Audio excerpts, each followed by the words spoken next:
এই ছেলে, এই দেখে কাজ করতে পারো না? হ্যাঁ? তোমাকে কেউ কিছু শেখায় নাই নাকি? বুঝলাম না কি ব্যাপার? বাসা আলাম জি স্যার বললেই হলো। হ্যাঁ, তোরে সারাদিন করো কি? আমি তো কিছু বুঝলাম না। আর এই সমস্ত ছেলে পেলে রিক্রুট করে তো ভালো কথা, এদের তো প্রপার ট্রেনিং দিতে হয়। হ্যাঁ, আজকে দেখো যে একটা বস্তা আমার ঘাড়ের উপর পড়লো, এটা যদি কোনো বাইরের ঘাড়ে পড়তো তাহলে কি তার মাল ডেলিভারি নিত? কখনো না। দেখো এই ছেলের বিরুদ্ধে কি ব্যবস্থা নিবা নাও। স্যার স্যার কথা হলে স্যার ওই পলজ্ঞ ভালো স্যার, মানে মন মানসিকতা ভালো, একটু গঙ্গা মানে সহজ সরল আর কি, ওই বোঝে নাই কিন্তু কাজে খুব মনোযোগী স্যার।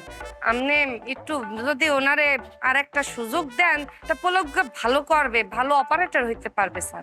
আচ্ছা ঠিক আছে শিরিন, তুমি আমাদের প্রতিষ্ঠানের অনেক পুরনো এবং দক্ষ কর্মচারী, তোমার অনেক সুনাম আছে, মানে তোমার কথার উপর ভিত্তি করে আমি ওকে একটা চান্স দিলাম।